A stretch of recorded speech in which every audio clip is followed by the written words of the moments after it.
मैं हूं पूजा। हमारा चैनल है क्विक मैथमेटिक लर्निंग। तो आज मैं आपके लिए एक नई वीडियो लेके आई हूं जिसमें हम पाई के बारे में पढ़ेंगे। तो चलिए स्टूडेंट करते हैं स्टार्ट। तो चलिए स्टूडेंट देख लेते हैं। पाई हमारा एक ग्रीक लैंग्वेज से लिया गया एक वर्ड है जो कि ग्रीक लैंग्वेज का 16th वर्ड है, 16वां अक्षर है, तो उसे पाई बोला जाता है। जैसे हमारे इंग्लिश अल्फाबेट जो होते हैं उनमें इंग्लिश का जो 16वां अक्षर होता है उसको क्या बोला जाता है, पी। तो उसी तरीके से हमारा पाई जो है वो ग्रीक लैंग्वेज का 16वां अक्षर है। तो हमारी जो पाई होती है वो हमारी किसी भी एक सर्कल की, अगर सर्क्यूम्फ्रांस होता है ये 22 है और उसका डायमीटर 7 है, ये डायमीटर होता है, ये सर्क्यूम्फ्रांस होती है। अगर किसी सर्कल की सर्क्यूम्फ्रांस 22 है और डायमीटर 7 है तो हमारी उस सर्क्यूम्फ्रांस और डायमीटर का रेशियो जो होगा वो क्या होता है, हमारा पाई। सर्क्यूम्फ्रांस हमारी 22, डायमीटर हमारा 7 और यही वैल्यू हम पाई की यूज करते हैं। तो ये हमारा पाई होता है। तो इसकी डेफिनेशन देख लेते हैं। Pi is a ratio between circles circumference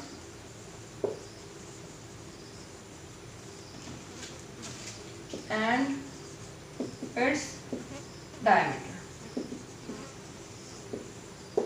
जो भी एक सर्कल होगा उसकी सर्क्यूम्फ्रांस जो होगी और जो उसका डायमीटर होगा उसका जो रेशियो होता है वो हमारा क्या होता है, पाई। तो यहाँ पे देख भी लेते हैं एक बार। हमारा circumference divide by diameter equal to pi होता है। तो यहाँ से अगर हम डायमीटर हमारा ये पूरा होगा, यहाँ से अगर हम रेडियस निकाल लें तो हमारी ये भी रेडियस है, ये भी रेडियस है, मतलब diameter equal to 2r, 2 into radius. तो डायमीटर की जगह हम रख सकते हैं 2r इक्वल टू पाई। अगर हम इसकी क्रॉस मल्टीप्लाई कर देते हैं तो हमारा c से 1 मल्टीप्लाई करेंगे तो ये 1 आ जाता है, c आ जाता है इक्वल टू 2r पाई, तो यानी कि 2 पाई r।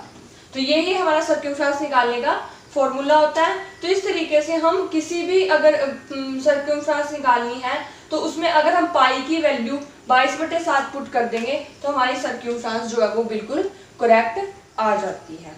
तो इस तरीके से हमारी पाई जो हो जाती है वो क्या हो जाती है, 22/7। तो वैसे तो ये जो पाई है वो हमारी नॉन टर्मिनेटिंग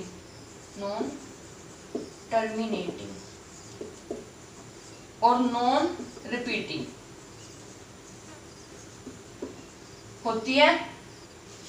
और पाई एक इरेशनल नंबर है, मतलब क्या है, इसकी कोई फिक्स वैल्यू नहीं होती है हमारे पास।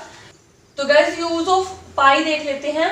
पाई का यूज हम कहाँ पे करते हैं, यानी कि पाई का यूज हम किस किस फॉर्मूले में करते हैं। आज आपको बिल्कुल इजीली पता चल जाएगा कि पाई को कहाँ यूज करना है और कहाँ यूज नहीं करना है। तो पाई का जो यूज होगा वो हमेशा क्या होगा, एक सर्कल, जहां पे भी सर्कल आ जाता है वहां पे ही पाई का यूज होगा, अदरवाइज पाई का यूज कहीं नहीं होगा। जैसे देख लीजिए, सबसे पहले अगर हम एरिया ऑफ सर्कल निकालते हैं, तब पाई का यूज होगा, सर्कल आ गया। अगर हम सर्क्यूम्फ्रांस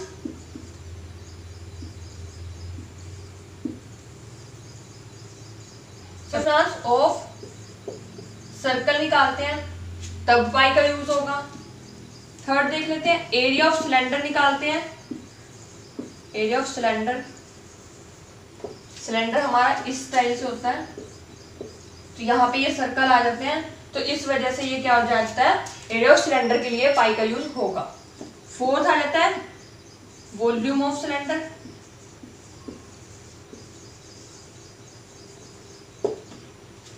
नेक्स्ट आ जाता है area of cone. Area of cone हमारा इस टाइप से होता है,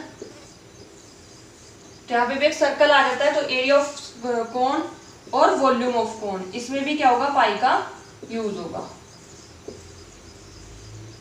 नेक्स्ट हम ले लेते हैं स्फेयर हमारा एक बॉल टाइप में होता है, तो वहां पे भी सर्कल आ जाता है, तो यहाँ पे ले लेते हैं एरिया ऑफ स्फेयर।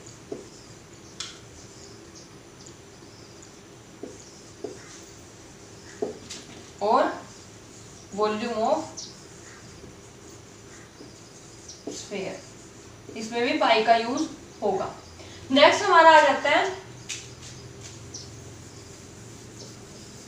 यहाँ पे देख लेते हैं, नेक्स्ट आ जाता है एरिया ऑफ हेमिस्फीयर। हेमिस्फीयर हमारा होता है इस टाइप से, यहाँ पे सर्कल आ जाता है, तो इस वजह से एरिया ऑफ हेमिस्फीयर में भी पाई का यूज होगा क्योंकि सर्कल आ चुका है। तो वॉल्यूम ऑफ हेमिस्फीयर में भी पाई का यूज होगा। तो उसके बाद हमारा आ जाता है इलिप्स। इलिप्स हमारा इस टाइप से होता है, तो इसमें भी क्या होगा, पाई का यूज होता है, वो इस टाइप से भी हो सकता है। तो इस तरीके से ये सारी चीजें थी, इन सब में सर्कल आ जाता है, तो इसलिए इन सब के फॉर्मूलाज में क्या होगा, हमारा पाई का यूज होगा। तो इस तरीके से आज के बाद आप कभी नहीं भूलोगे कि हमारे फॉर्मूले में पाई यूज होगा या नहीं होगा। तो जैसे हमने देखा बहुत सारे फॉर्मूले थे जिनमें पाई का यूज होता है।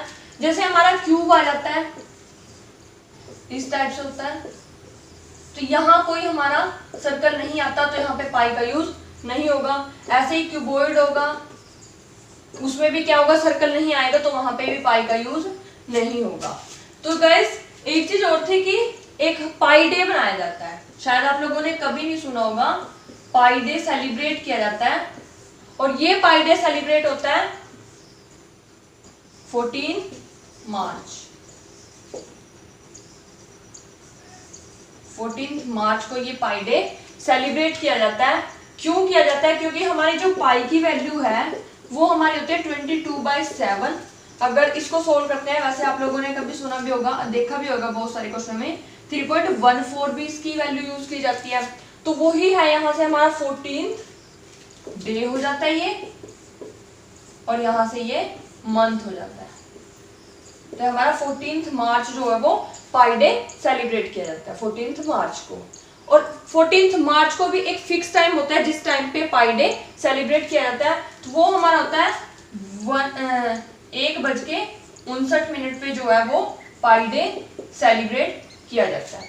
क्यों, क्योंकि हमारी जब ये पाई की वैल्यू सोल्व होती है तो ये आ जाती है 3.14159। तो यहाँ से हो गया हमारा 14, यहाँ से हो गया मार्च, और यहाँ से हो गया 1 o'clock यानी कि 1 बज के, और यहाँ से हो जाते हैं 59 यानी कि इस तरीके से हमारी जो है वो पाई डे मनाया जाता है। तो वो उसकी वैल्यू में से उसका सब कुछ निकल के आ जाता है। 14 मार्च को मनाया जाता है, 3rd मंथ है, और यहाँ से 1:59 है। तो इस तरीके से एक तो आपका ये जीके क्वेश्चन सोल्व हो जाते हैं कि कब पाई डे मनाया जाता है, किस टाइम पे मनाया जाता है। दूसरा आपको क्या हो गया, यहाँ से पाई की वैल्यू जो है वो 5 वर्ड तक लर्न हो जाएगी। उसके बाद क्या होता है, अच्छा एक चीज और है, पाई डे जिस दिन सेलिब्रेट होते हैं यानी कि 14 मार्च, उस दिन एक साइंटिस्ट का बर्थ हुआ था और एक साइंटिस्ट की डेथ हुई थी। जिस साइंटिस्ट का बर्थ हुआ था उसका नाम था अल्बर्ट आइंस्टाइन, और जिस साइंटिस्ट की डेथ हुई थी उसका नाम था स्टीफन हॉकिंग। तो इस तरीके से ये 2 क्वेश्चन भी हमारे जीके के सोल्व हो जाते हैं। वैसे इनका कोई रिलेशन नहीं है पाई के साथ, बस वैसे ये इस तरीके से आप इन 2 जीके के क्वेश्चन को भी लर्न कर सकते हो। तो स्टूडेंट इसके साथ ही आपकी वीडियो होती है खत्म। तो इस तरीके की वीडियो देखने के लिए हमारे चैनल को कीजिए सब्सक्राइब और बेल आइकन को प्रेस जरूर कीजिए ताकि आने वाली वीडियोस की नोटिफिकेशन आप तक सबसे पहले पहुंचती रहे। Thank you guys.